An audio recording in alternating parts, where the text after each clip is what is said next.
O Allah, guide me among those whom Thou hast guided aright, and preserve me among those whom Thou hast preserved, and befriend me among those whom Thou hast befriended.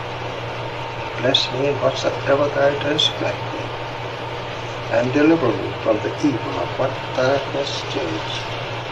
Surely Thou judgest, and none can judge against Thee, and he whom Thou befriendest is not disgraced. Blessed art Thou, O Lord, and exalted be Thee above what they set up besides Thee. I bear witness, nothing deserves to be served besides Thee, and I bear witness that Muhammad is Thy servant and apostle. Amen.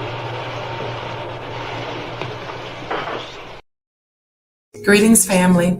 In celebration of the birth month of the Honorable Elijah Muhammad, we at Sajdah House, officially known as the Honorable Elijah Muhammad House, in partnership with the Black Muslim Business Directory, will be hosting a roundtable discussion on the influence of the Honorable Elijah Muhammad on independent education and how that educational process impacts our ability to compete in a global economy. The discussion will air live on the Mind of an Entrepreneur show Wednesday at 11 a.m. Central Time, right here on the Sajdah Wendy Muhammad YouTube channel. You know, as a businesswoman, I understand how critical it is to develop an educational pipeline that feeds our nation's economy. Our nation's entrepreneurs must work closely with the independent educators in our community. A successful educational system directly impacts the success and global standing of our economy. You know, the Honorable Elijah Muhammad is an early pioneer for Black independent education. He and his followers went to jail on the false charges of contributing to the delinquency of minors. In actuality, he fought to teach Black children outside of public schools whose curriculums would otherwise stifle their intelligence and educational growth. Research has shown that education is indeed one, if not the most important determinant of economic growth.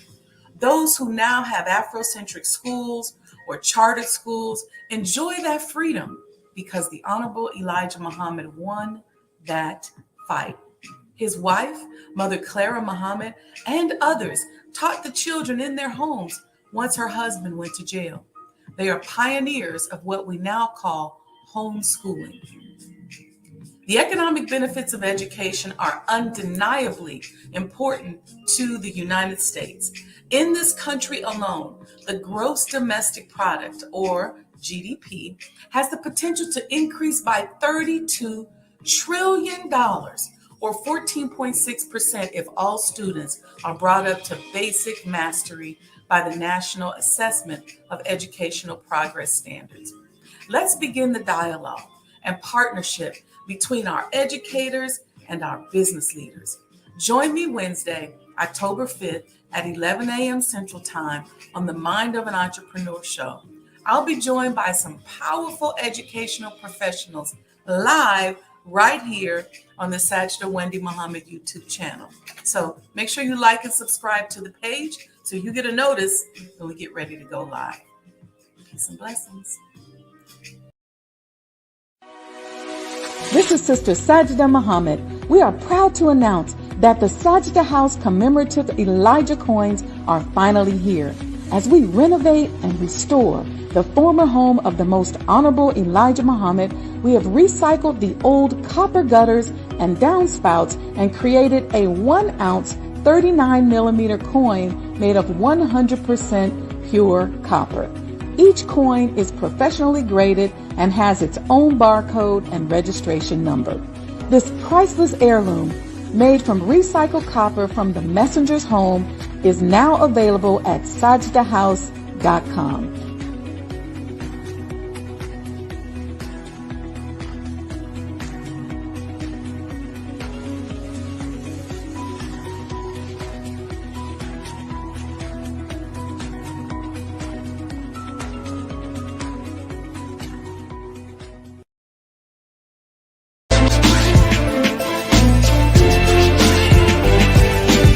You belong to yourself. You're an independent people, created from the nation of free people. Yes, sir. You don't need to go nowhere but to yourself. Yes, sir. There will be a great separation. Yes, sir. So I said, it is on now. The college is meant to prepare you for your future. That the time dictates that if we don't do something for ourselves as a people, we will be destroyed. And the aim of the enemy right now is to take us out. We have God with us. We have Him as our guide. Yes, sir. We don't have to stand around here and ask the question, what must be done? Yes, sir. Get up and let's go and do something. Yes, sir. We cannot sit down. We cannot lay down. Yes, sir. We must get up. Yes, sir. And go to work. Do you know what real joy is in life? Visioning something and bringing it into reality. That's real joy. Do you know what the next step in joy is? Behold how good and how pleasant it is for brethren to dwell in unity. Tonight, you need to fasten your seatbelts.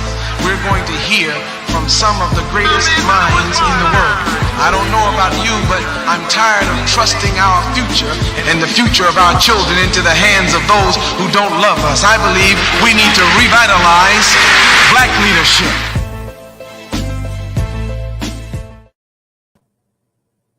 Peace and blessings, family. Wa alaikum salam. I see y'all this morning.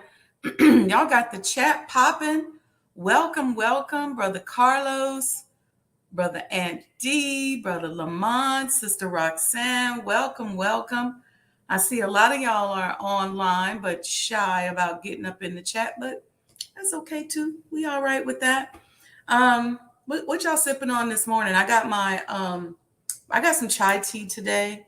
I really kind of made the jump, you know, from coffee to tea. I still like a good cup of coffee. But it's funny how certain, wa alaikum salam, Sister Aletha.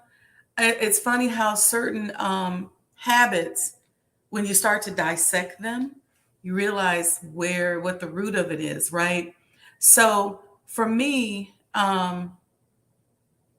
so growing up, my dad used to bring me these little variety gift boxes of tea. And I just thought that was so uppity and so hoity-toity. And so I'd sit around and drinking my tea. And I've been collecting coffee mugs for years. In fact, about it, I actually have too many of them. But but the coffee thing comes from when I was probably, 6, 7 years old. You know how you eat your cereal and then you eat it and then there's milk left in the bottom of it? Y'all know what I'm talking about. My grandmother would pour some coffee in there because I always wanted to do whatever she was doing. To this day, I'm grateful that she stopped smoking because I would copy off of her so much that I probably would have smoked, which would have been a whole nother health disaster. So I'm so grateful that she stopped smoking, but she used to smoke those little brown skinny cigarettes. So some of y'all saying y'all having tea, some having coffee with, Letha says she got coffee with pumpkin spice oat milk. That sounds good. I love some pumpkin flavor.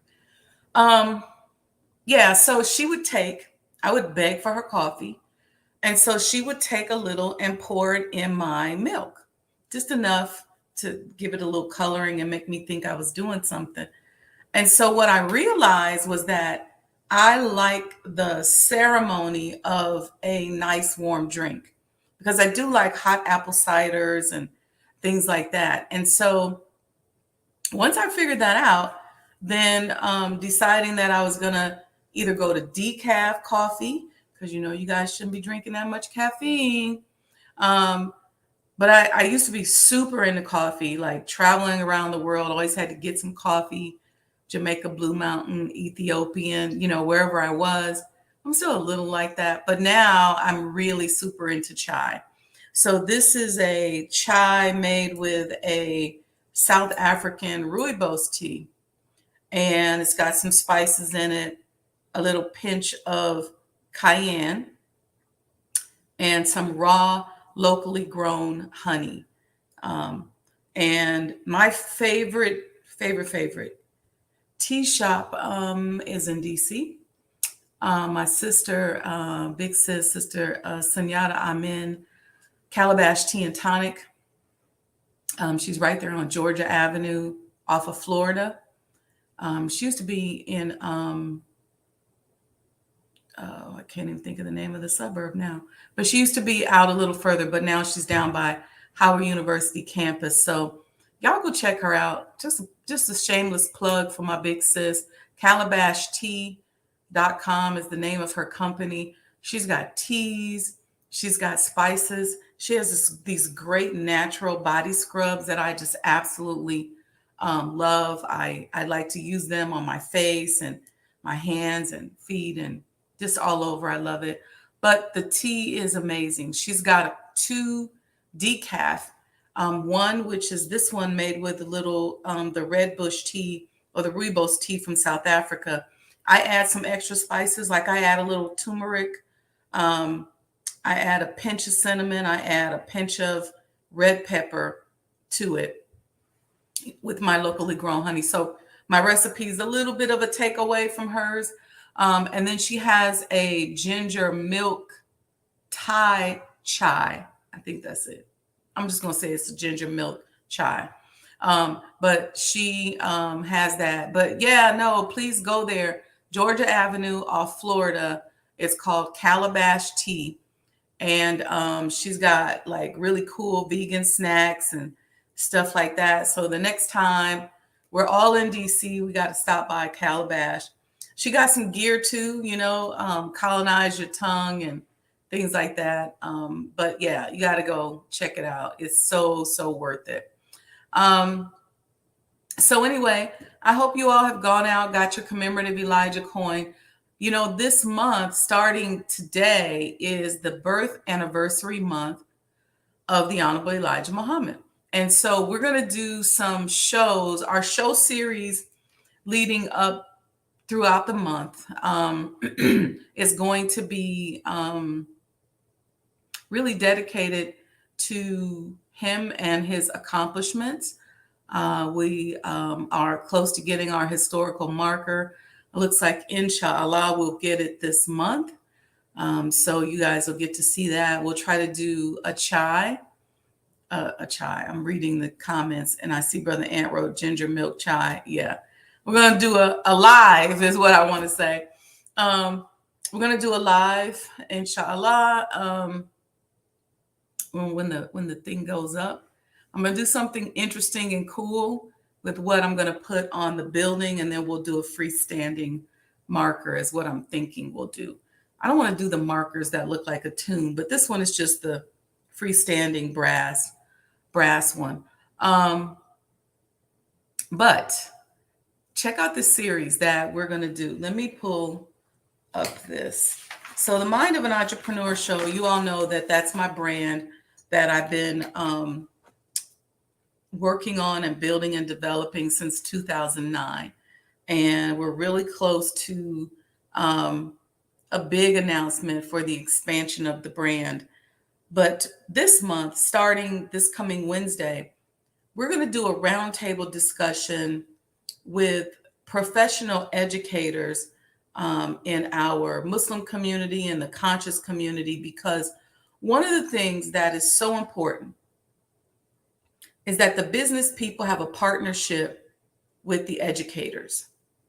I know when I was in growing up, even in college, when I graduated, there were people who had relationships with companies that they had either interned at, and so they invested in those teens And then later on, the teens went to work for those companies. And so it's a great, to me, nation building strategy when you're developing a pipeline and you're feeding your business community, with these people. And a lot of people don't even realize that this is really what happens in America. We don't realize that, and I can use my own life as an example. I'm a Midwestern girl. I grew up in an educational system that was designed not to make me a leader per se, but to make me a really good employee. And so I checked all the boxes because even in our minds, we're taught if we behave right, if we act right, if we do the right thing, if we don't break the rules, then we can get a good job and have a good relationship inside of this nation that we're helping to build. So what does that mean? So now when you overlay that or underlay it, however you want to look at it, with the systemic racism and the bias that exists in the educational system, you have now the breakdown of an entire economic system that starts with the breakdown in the educational process. So when you look at the gross domestic product and things like that, what happened? When the US stopped educating people in the trades, they stopped the school to pipeline really development. They stopped developing those pipeline. You look up now and we don't even manufacture anything. When I was in China and we were going around to the different factories, I actually got a little bit nervous because it became very crystal clear to me that we don't manufacture anything. I didn't see anything over there that I could say, okay, yeah, but we make this. It was like factory after factory after factory between Beijing and Seoul, Korea. Between those two places, that was everything. I started seeing China begin the colonization of Africa and the diaspora, really, because all the way down into the Panama Canal, I believe that they now own the Panama Canal. I know that they created or they financed a lot of the repairs. We have bridges and sewer systems. And so the colonization of the diaspora that is happening by the Chinese has really, the door to that has really been let open because of the breakdown in the educational system. So what I'm saying to us as Black people, that we, and especially as Muslims, we have to develop a strong relationship in the business world with our educators. So we want a pipeline, because what happens, this is the cycle. The breakdown in the educational system means that then we get those people, we as business people, we try to hire them, we try to work with them. If we begin to find that it's just too difficult or the skill sets just aren't there, then that's when the outsourcing begins. So companies go, okay, I can go to India and get this done. Let me outsource my customer service to India. Let me outsource my IT development to India, Pakistan, some of these different places. Let me use Fiverr or Upworks and find somebody who's going to maintain certain aspects of my company that they don't necessarily have to be here to do. And then I might just house my office with supervisors so that if they have a problem, then they can escalate it to a person who's a little bit more deeper in the knowledge, or who has different decision-making authority. So therefore, that whole entire body of students that are graduating from high school, graduating from college, they have no opportunities because companies get to the point where they give up. And so what I'm saying for us is that we begin that relationship. So when we're looking for IT people, when we're looking for customer service people, when we're looking for anything that supports our company, we reach directly into the pool of resources that are coming up out of our educational system for that talent. Because something that sometimes has become so difficult, we have a gap, right? So we have a lot of times students who are marketed as rock stars, and then we work with them and we're like, man, there's just so much I have to invest. There's so much that I have to do, when maybe if they just had learned in high school how to do some basic problem solving, some basic critical thinking. And what I'm finding with a lot of students today is that if you don't tell them exactly what to do, if they don't have a checklist that they can literally follow step by step, then that critical thinking, that creativity, that problem solving, that entrepreneurial development, that doing for self is missed. So you end up having to, we have to do this anyway, but you end up having to come to the table with a tweaked system that they have to fall into. And even in a lot of cases, they can't fall into it. So I think if we start to challenge our youth at a very young age, and I went to work with my mother as early as 13, 14 or younger. I had summer jobs that were in offices in different places, developing skill sets, teaching me how to think, so that if I got into a situation where I was at work and I needed to think outside the box, I could think outside the box. I didn't have to get mad at my employer for not being crystal clear, because when you are building something, see, this is the game that we play because we don't understand. We say, okay, well, you have to be very specific in what it is that you want them to do. But so much of business is problem solving. And when you are nation building and when you are a small business, and even in larger companies today, most positions are hybrids. So you don't have somebody who just does that one thing. That kind of staffing doesn't happen anymore. It's a very antiquated way to teach your child to think. You're going to go to school and you're going to do this one thing. Most companies don't function like that anymore. Even today, those of us in real estate, you used to have people who did all of the processing, all of that kind of stuff for you. You don't have that as much today. You used to have an admin or a person where certain aspects of the deal were broken up. But now you got to know how to put that deal together from A to Z. So when you teach your child, well, look, what they mean that you couldn't think or you didn't do good on the job, did they tell you exactly what to do? One, that oftentimes doesn't happen anymore. Two, unless you're working at McDonald's. See, the way this country has done is those jobs where you don't have to think, where instead of, you don't even have to read. So if you walk up to the counter at McDonald's or any of these restaurants and you order a cheeseburger and fries, you don't have to look for the word cheeseburger or French fries. You look for the picture of the burger and the fry. And you click, it tells you how much change. You put all that in there, it tells you what to do. So you literally are a robot.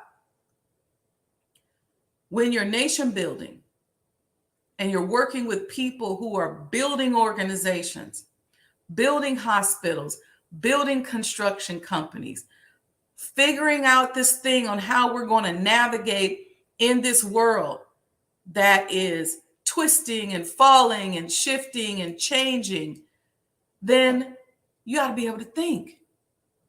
Okay? Because my cash register might not have a picture of the cheeseburger on it.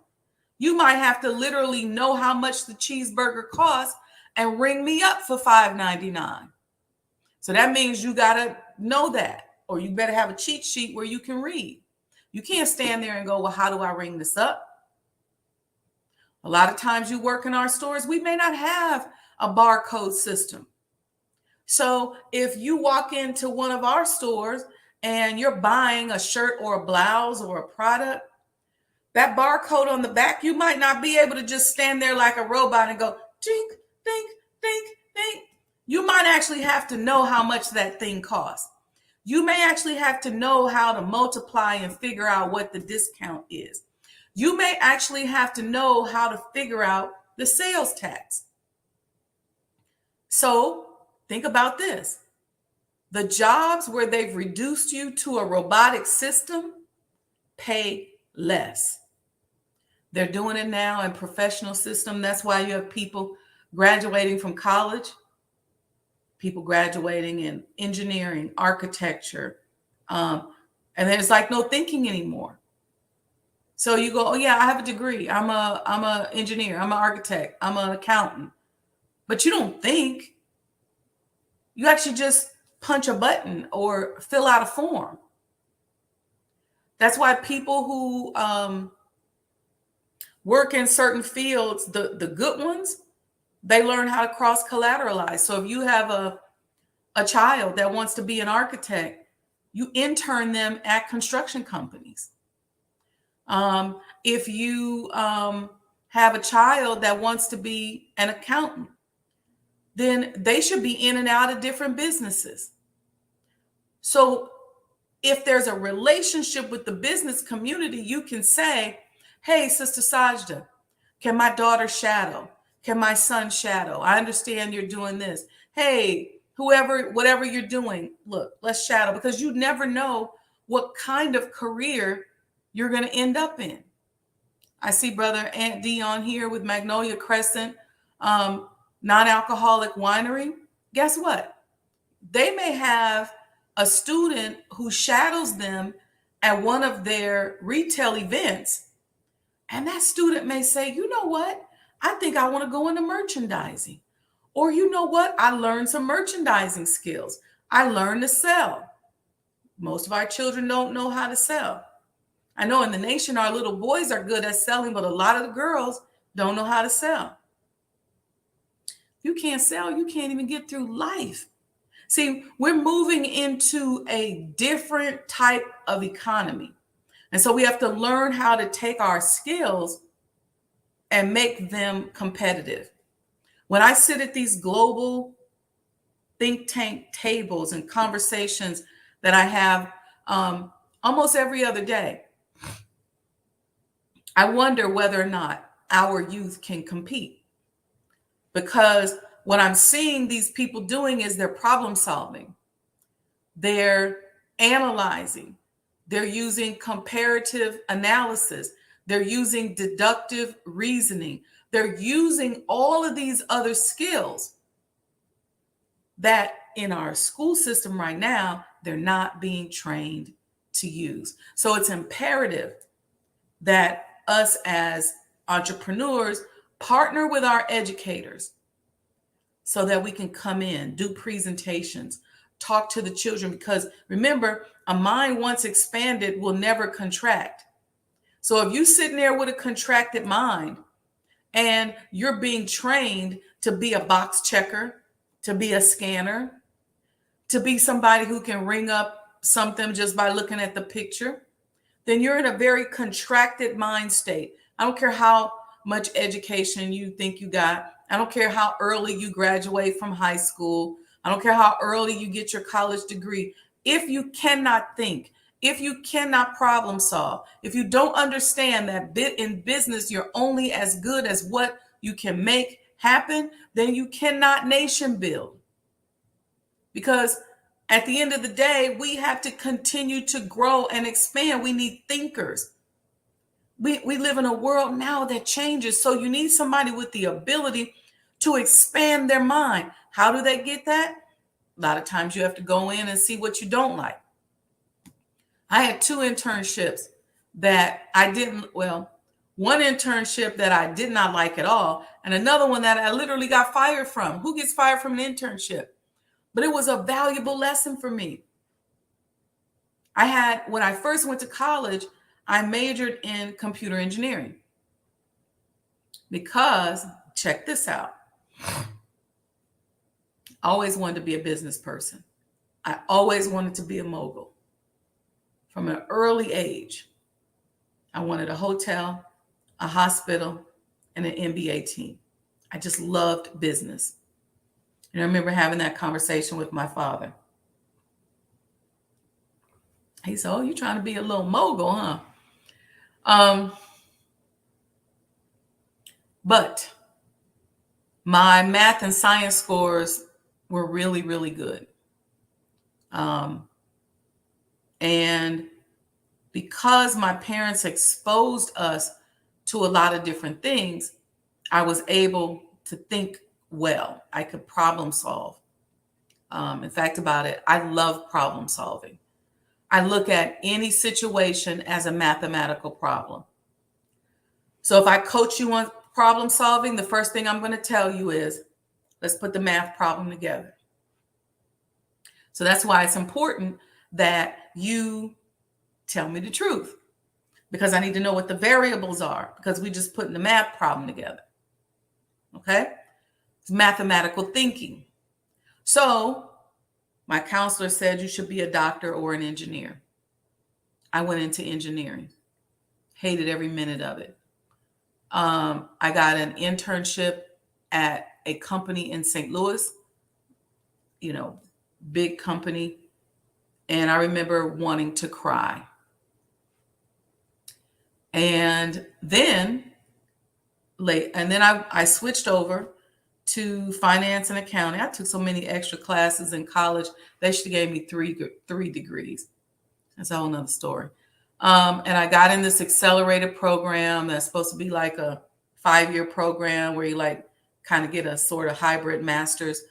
And that was in finance and accounting. So I ended up with a dual degree. And I got an internship at a stock brokerage firm. And they fired me. I think it's because my autism just couldn't get all the numbers. I needed to be able to understand it. But what did that tell me? I knew then 2 things I didn't want to do. Because sometimes as youth, we major in things because it sounds good and because we feel good based on the feedback we get when we say it. So if our parents go, "Oh, this is my daughter, she's going to be a biomedical engineer." Everybody's like, "Oh, she's so smart. Oh, he's so da da da da da. That's amazing." So you go into the field. We see this a lot in the healthcare field. I cannot tell you how many young doctors we've interviewed for a job, and they want to come in and be a box checker. See, because they've reduced even the career as a physician down to a box checker. Okay. So you don't have a lot of physicians who nowadays are really clinicians. So a lot of them can't problem solve. They just know somebody told them. Somebody comes in with this symptom, you prescribe this. Somebody comes in with this problem, these are the protocols you follow. But in terms of being a clinician and looking at the overall condition and solving the problem, just like in engineering, being an analytical minded person, a lot of times they don't do that. But I can't tell you how many people in the healthcare space come in and interview with us, and you can tell and then they start, they position. I always can spot them coming. They're usually real clean cut, and they're a doctor, and they did really well on their classes, and da da da da. And you put them in the field where they got to problem solve and deal with some patients, and they can't handle it because they don't love it. And so they're not good. So for us, building a healthcare institution from the ground up, we can't really deal with that kind of physician.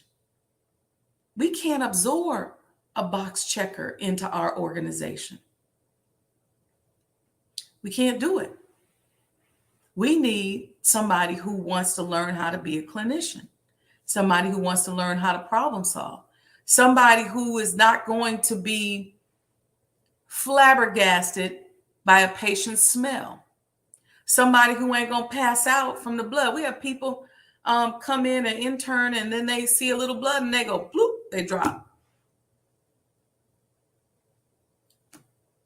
So why? Because most of the time when you start to dissect their background, they said they wanted to be a doctor. Somebody talked them into it. It sounded good.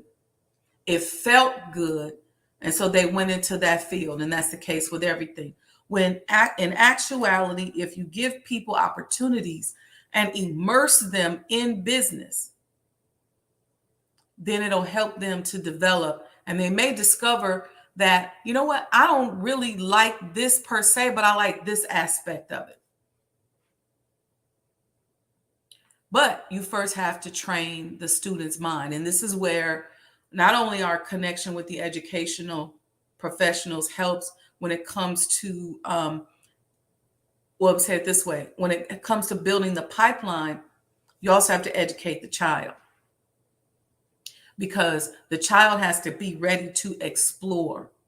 And when we take that exploration away from the child, and the child is looking to be a box checker, they're upset because you don't have no boxes for them to check, but they're not an explorer.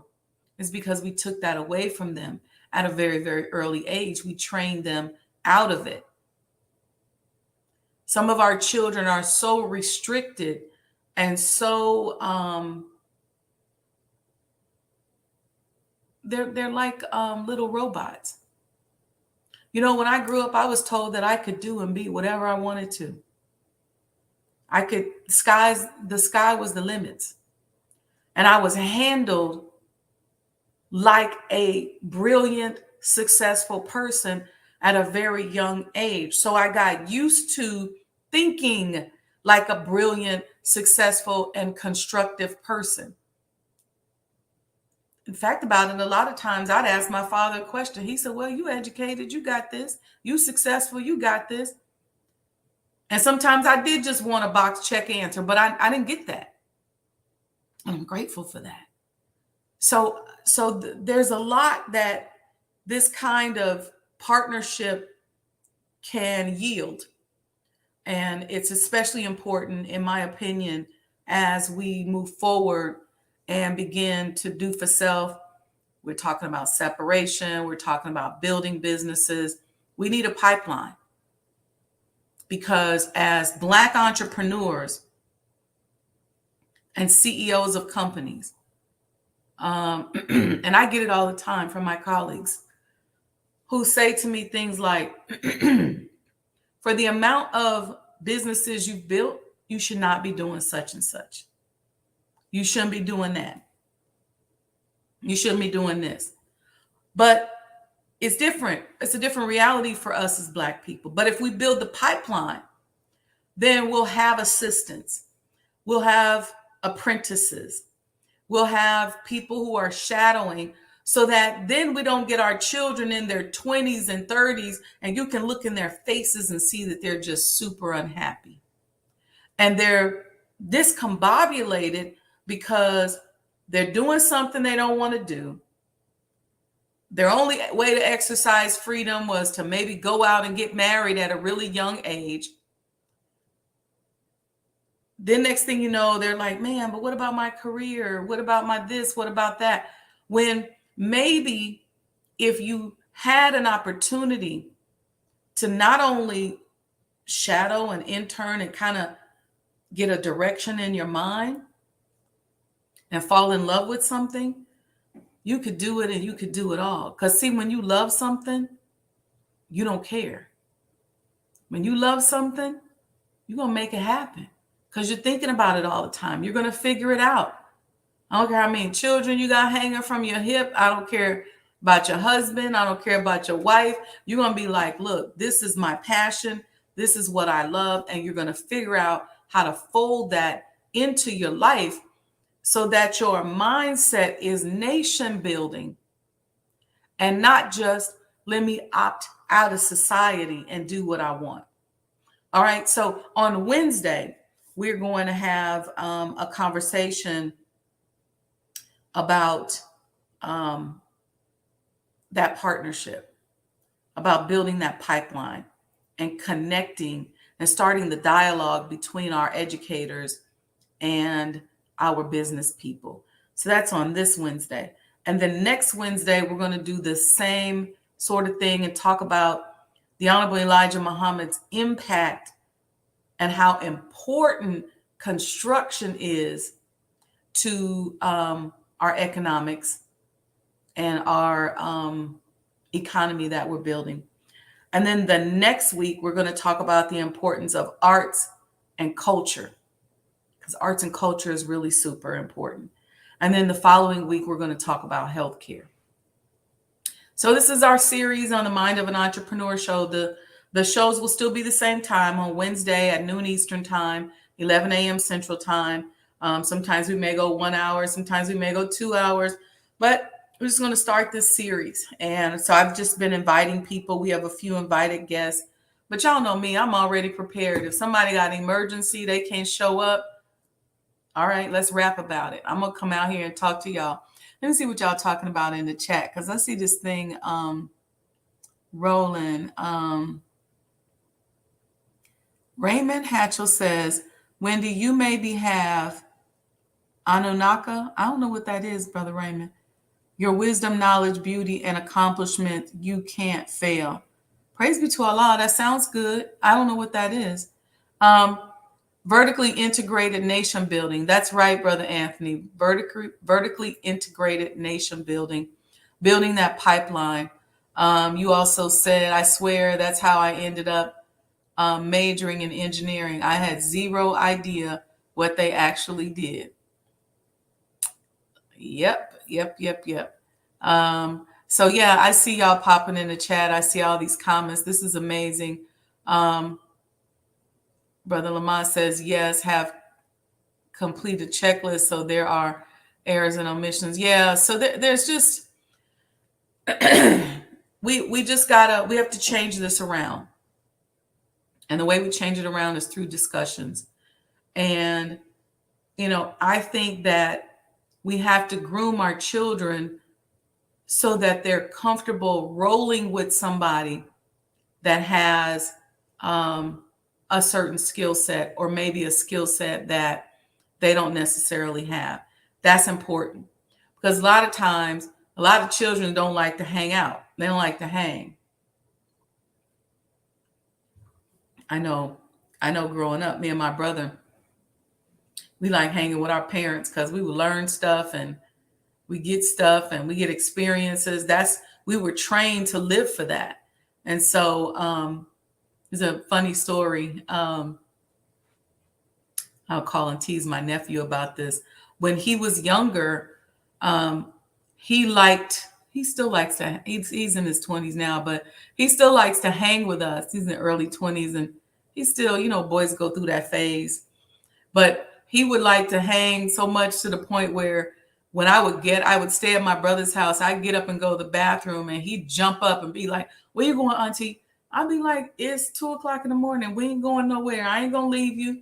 But, because that was just the experiences. And sometimes when I hear him talk, I hear the benefit of those experiences in his conversation.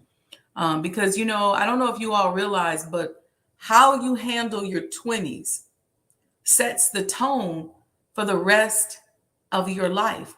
So it's so important that we build this pipeline so that when our youth are coming through high school and they get into their 20s, they understand how to handle it. You're not going to get it right. You're still struggling. I mean, you got those of us that are 40s and 50s, and we still trying to figure this thing out. But how you handle your 20s says a lot for how you're going to live the rest of your life. So if you blow off your 20s, drinking, partying, getting high, doing whatever, then you're dictating the rest of your life. I'm so grateful that my 20s were great. Um, and that I just thought about this. Yeah. And that I was really put in a position to be challenged. I was taught a lot. I was, working a lot. Um, and I learned a lot. And it was like I got this fertile soil that as I began to matriculate through life, I could go back into that fertile soil and see what seed that was planted and what that grew. And I could pick fruit from there. And I could see another seed that was planted and went up, and I could pick fruit from there. So I was very fortunate to never be a box checker. And so when I start to dissect my own life and I try to help people, I say to them, you got to push yourself. And you all know I'm always talking about this. Push yourself beyond your intellectual capacity. You got to go beyond your intellectual capacity. You got to go into that space where only revelation will get you through it. When you do that, now you start changing your DNA, your cellular structure, because revelation even changes how you look. It'll age you backwards. It'll make you beautiful and gorgeous because you have to rely on Allah or the Creator in order to get yourself through it. And so you'll spend more of your time in that vibrational space than in the space of, let me check the boxes. But it's a mental habit. It's grooves in the brain that are created when we're young, because some of us are always striving for safety. And I'm talking about safety beyond your physical safety, the routine of what we're doing. We're just striving to be safe, safe, safe. I just want to be good. I just want to be safe, safe, safe. Well, what that does is it causes you to plateau, and you don't really push. You don't really push to that next level. And so I think we can educate our children out of that pattern.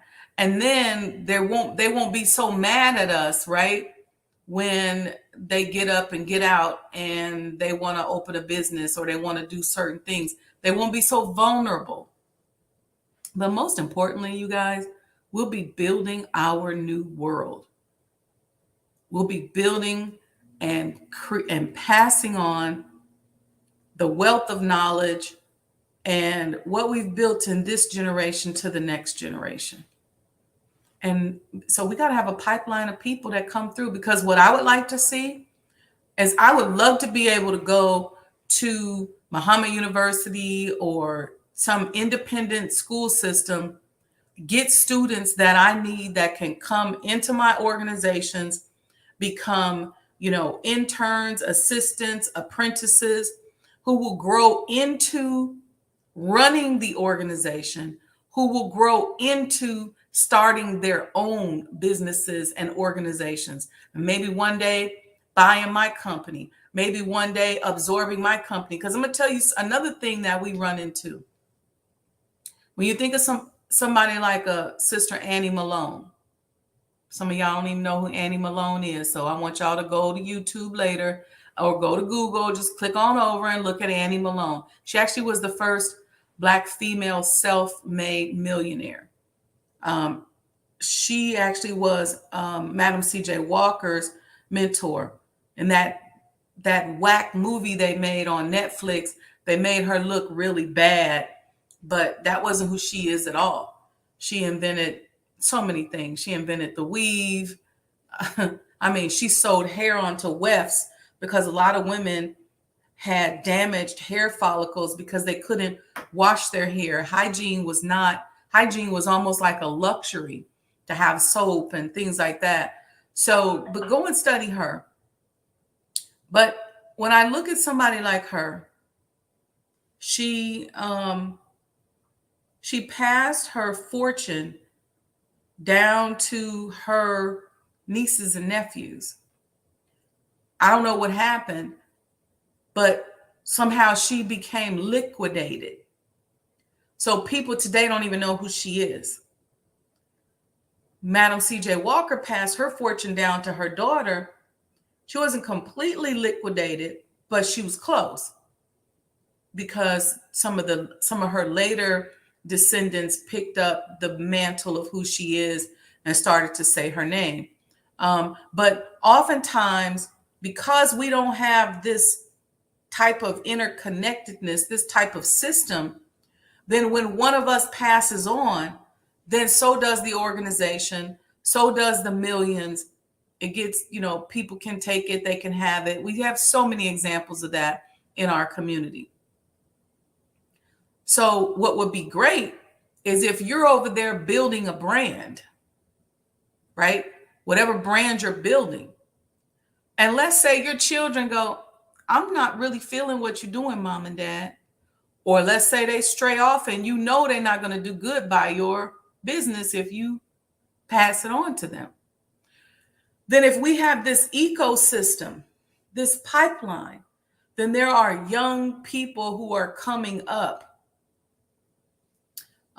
who can take over that business, who can inherit that business, who you can leave that business to, that are not necessarily your blood relatives. See, we got to think out of the box a little bit. We always so busy trying to be like the colonizers. Well, they leave their children and they leave. Yeah, we should, if our children are fit. But you may have somebody else in your family who's more fit. You may have somebody else in your community who is more fit. I met a young man who is 29. He made $13 million in real estate last year because he shadowed with a woman since he was a teen who died. And she left her real estate business to him. He has since expanded that thing. He took it virtual. He's doing business internationally, but he interned with her.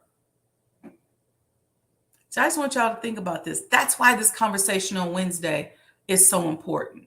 Okay. And at some point, y'all know I love doing Q&A, business Q&A. So we'll set up something. I haven't done that. I think the last time I did it was on Brother Ben X's show.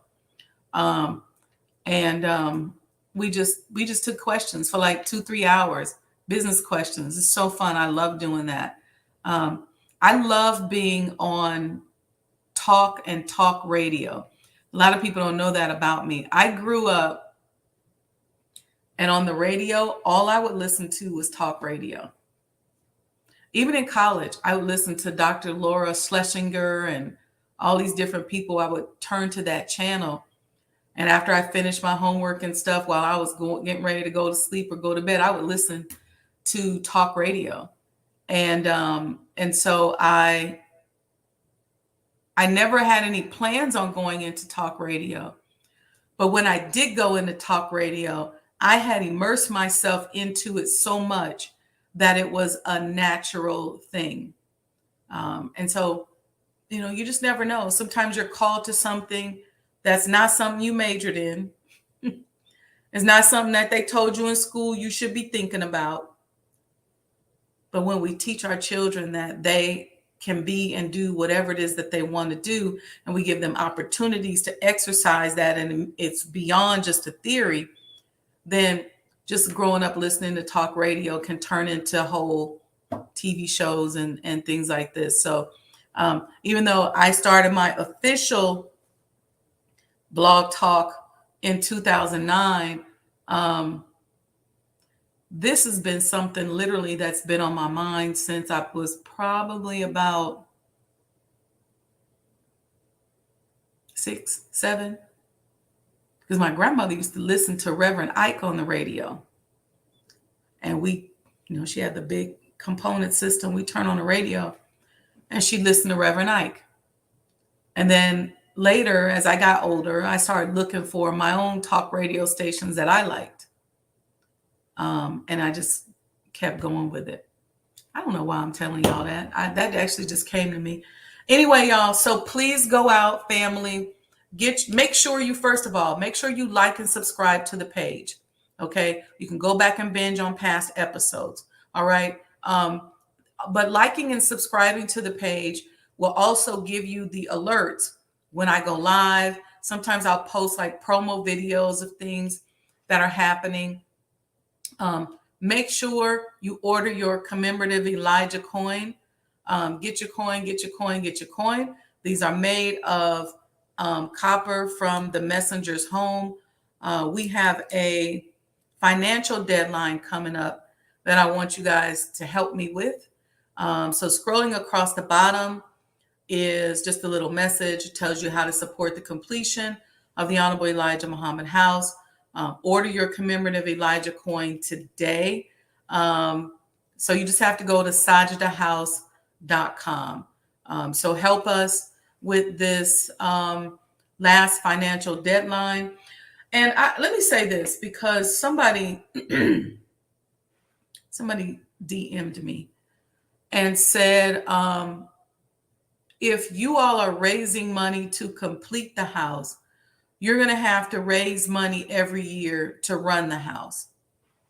I don't know why they felt like that was their business, but I just wanted to just give you guys a different way of thinking about things, because oftentimes we look at one business model, whether it's something we see in the church, the mosque, the community center, and we think that that's the only way to run something. So if you're in church, you got the building fund.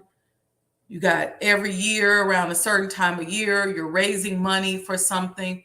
That's one business model. There's a business model where you give a certain amount every month, like the 3-year economic plan. Those are like membership plans. That's another business model.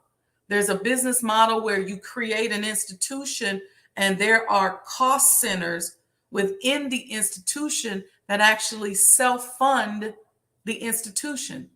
So you may have to do a little fundraising, or you may do fundraising for specific programs or events. So there's more than one business model. So just because maybe in the mosque you see the business model is every year we raise a certain amount of money, that's that business model. Okay. This is a little bit of a different business model. So we have products and services we're going to offer you. We have membership that we're going to offer you based on this code on the back of the coin. And we have profit centers within the institution that we are working on that will fund the entire museum and the institution. So, rise out of what you think you know and pay attention, because there's different ways of doing things. All right. You don't always get the cheeseburger picture on the cash register. Some of us do things a little bit differently. So with that, I ask you, please, please, please go out, get your coin, get your coin. If you already have your coin, spread the word. Tell somebody else. Say, hey, we're our own biggest salespeople, because what happens is we get shadow banned and shadow boycotted. On the internet, a lot of us use certain hashtags. Some social media people say, well, why don't you put this hashtag? Because the algorithm knows that with a certain hashtag, they know it's certain people using that hashtag. So they will reduce the visibility of certain hashtags. Sometimes if you don't put a hashtag at all, or you put different hashtags, that particular post may go viral or get bigger hits than the hashtag that you use, which is the one that everybody else is using. Okay. So that's why you play around with the algorithm. Sometimes you'll see me, I'll put a hashtag on. Sometimes I won't. Sometimes I'll post some comedy, because it just tricks the algorithm and tells them something different.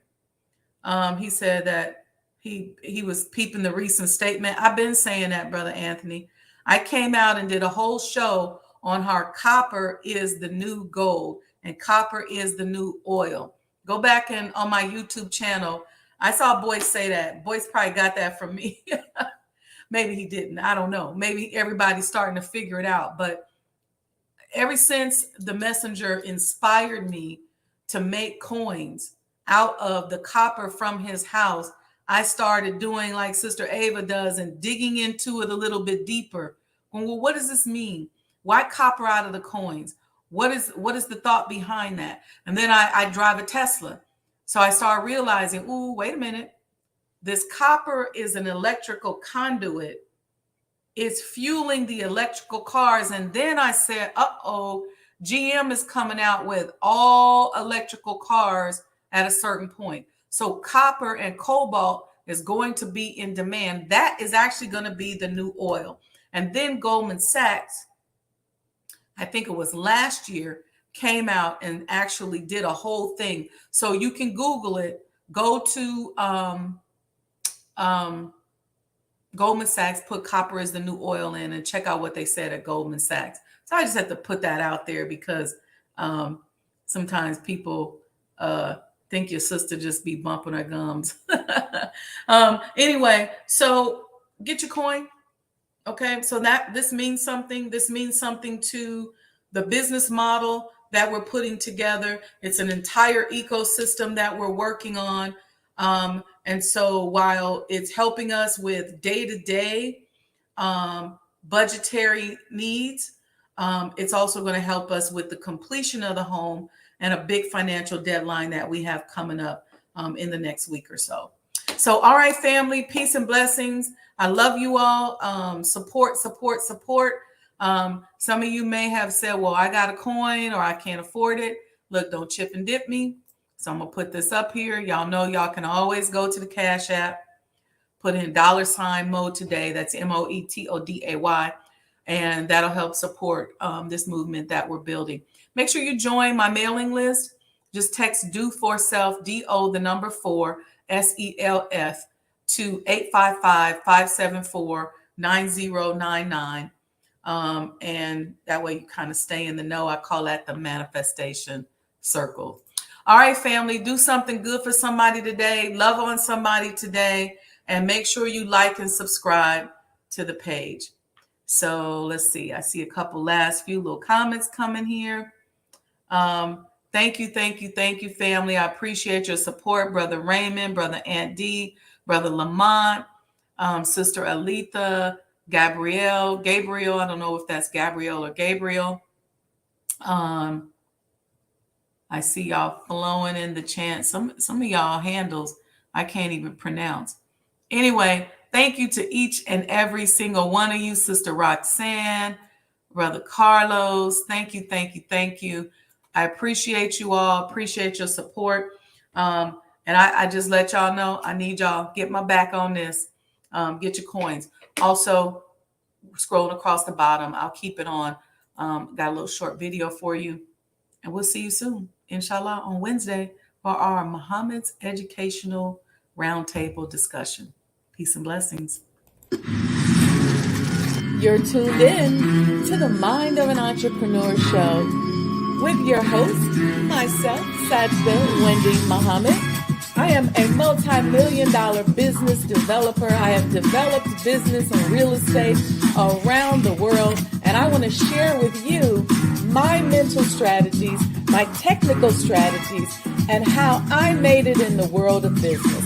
So I don't teach theory. I tell you about my life and introduce you to people who can also share with you what they've done to become successful. This is a practical show. This ain't a theory show. You don't want to miss it. So stay tuned. Greetings, conscious entrepreneurs. You now can take the Mind of an Entrepreneur show wherever you go. I'm now available on Spotify. Just search Sajdah Wendy Muhammad.